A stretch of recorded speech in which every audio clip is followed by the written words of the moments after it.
interview questions. That's exactly what we're going to cover today. We're actually going to cover one question, which is a very difficult question that a lot of you have been asking me about. So I'm hoping that this will help. Hi, everyone. Welcome back to All Things PSW with Winnie. We are going to be covering an important question. And the question is, what is your biggest weakness? So I'm so proud of a lot of you. You have passed, you have gone through the NACC exam, and now you're ready to go to the next phase of life, which is the interview. So why is an interview important? As we said before, this is what paves the path of where you're going to work. This is what really helps you in many ways. For example, are you going to be in a hospital setting? If you do increase your path in the career that you want, will you be able to actually get another job in that hospital setting? For example, you could start off as a PSW and then become a nurse. If you're in a hospital setting, the transition is easy. If you're in a long-term care setting, that transition is also easy. So that is why it's important to make sure that you do very well in your interview. So we are going to discuss this question in quite a bit of detail, but it's going to be a short video, so bear with me. So why do interviewers ask, what is your biggest weakness? The purpose of this question is to see how you handle a challenge. This is not a very comfortable question. It's a question that makes a lot of people uneasy. But a lot of people answer this question incorrectly, and I'm going to tell you why. It's because you're typically unprepared for it. So this video is going to help you to prepare for one of the most difficult questions that you will get in your interview. Another reason they ask you is for you to identify that you are human. You have faults. You also have negative attributes. A lot of us want to go on and on about our positive traits and how amazing we are, but we also have negative traits as well. So that's why they want to ask you to see if you're an honest person, a genuine person, a person who's not like, no, I don't make any mistakes, I'm perfect. That is not the right candidate for any position.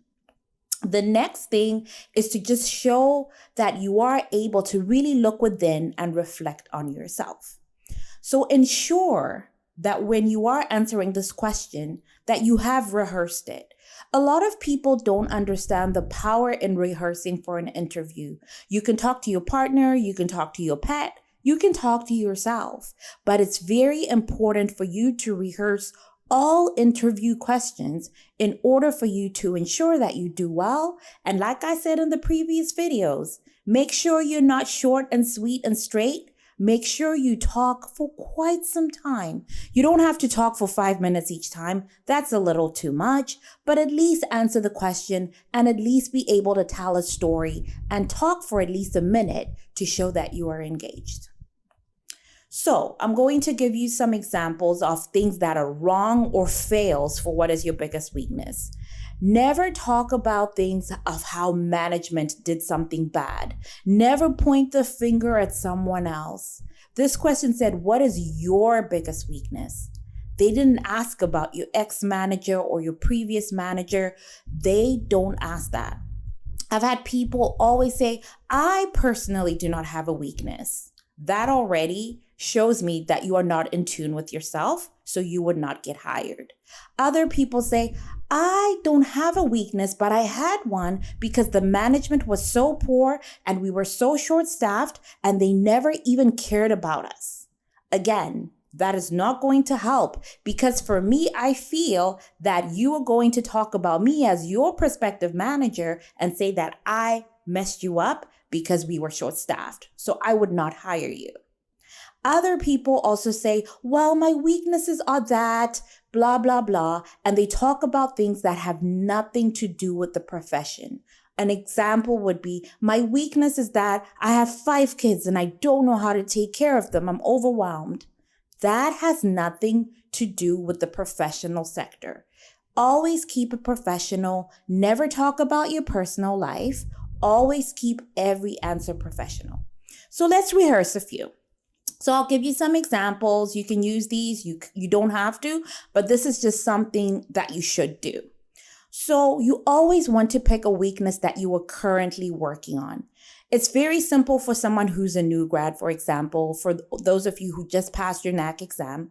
You can honestly say that my weakness right now is that I do not have a lot of clinical experience. I know that there are a lot of knowledge gaps, and I know that there's a lot that I will learn on the field, but I'm very excited about it. I realized I had knowledge gaps when I had my placement, and there were so many different opportunities to learn, but I did embrace those opportunities and understood that I am not done, that I still have lifelong learning to come. So I feel that because I'm just coming out of school, I do have that lack of experience. And that's something that I hope I can overcome by being in your organization and working with a team to allow me to really learn what I need to do and be a success in your organization. So what you did here is talk about your weakness, but at the end, you made it a strength because you talked about how you want to work with the team and how you want to make sure that it benefits the organization. So that would be a good win because you spoke about the weakness, but you also said, this is what I plan to do. So with the weakness question, always ensure that you have a plan of action at the end of the question. Always ensure that you have something that you're going to say like, yes, I recognize and identify my weakness, but this is my plan to overcome it. Or this is my plan to work on it. So that's very important for all your weakness questions. Another one you can say is this. You can say, I did see that I do try to do everything at once, and I know that this is not possible in healthcare. For example, in placement, I saw that I was running around trying to please every patient, trying to provide optimal care, trying to ensure I documented well, trying to ensure I followed my preceptor, trying to ensure I understood the policies. But I realized I had to stand back and realize that not everything can be done at once. So I understand that my weakness is I need to learn how to prioritize. This is something that I am hoping I can learn in your organization. It is something that I'm really looking into, and I'm reading many different books and looking into many resources to really understand how best to prioritize. But I understand once I start working with you, I can ask my team for support and I can lean on many different people to understand the right way to prioritize and also to go home knowing that I cannot do everything in one shift. This is why we work as a team to ensure that we all have different roles and complement each other. So right there, that's another example of you stating what your weakness is, but you also said you understand the power of incorporating teamwork to help you with your weakness, that you're looking into resources, that you identified your weakness. So now you're going to find better ways to manage your time because you're going to prioritize. And you also understand that even if you couldn't do something in the morning shift, you're going to give a report to the evening shift, and then the evening shift will pick up where you left off. It doesn't mean you're going to slack off, guys, and do nothing, but you also understand the power of prioritization.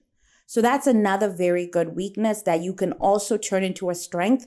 I'm hoping you see the pattern that your weaknesses must somehow be turned into strengths by showing your plan of action at the end of the day. And I'll give you one last one. Like I said, this video is going to be quick, but I just want to help you out.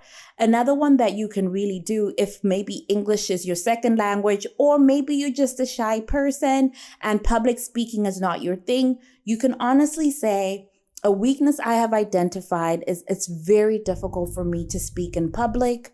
I've always been very shy and very reserved. I noticed that I was very, very shy. I had a difficult time even in class when I had to do an individual presentation. That's when I identified that this is my weakness. So what I do now is when I'm at home, I really do try and speak more. I do try and practice my English. I have resources to do that. But I also have made sure that even when I was at my placement, I was trying to engage with other people. This is something I'm still working on. And I'm hoping that as I get to know the staff on the unit, that I can continue to grow and develop my confidence, because I know that Communication, especially interpersonal communication, is very important for this job because that's the best way to inform someone about what's happening with the patient. Communication is optimal, and I want to ensure I work on these skills to provide optimal care. So, you spoke about your weakness, which is public speaking or interpersonal communication or English as a second language, but you're also saying that, you know what, this is something that I'm working on right now to ensure that everything will be good and that I will be ready to be the best PSW that there ever was.